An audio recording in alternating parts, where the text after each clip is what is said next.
Hello साथीहरु, नमस्ते, good morning, शुभ प्रभात।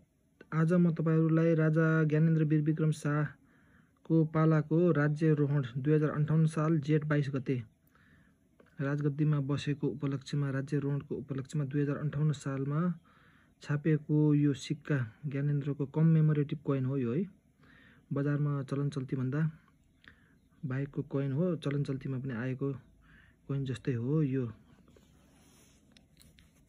रु 25 रुपैयाँको कोइन रहेको छ।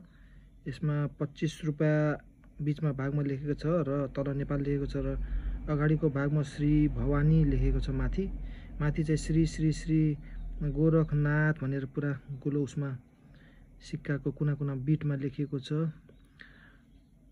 25 रुपैयाँको यो ज्ञानेन्द्र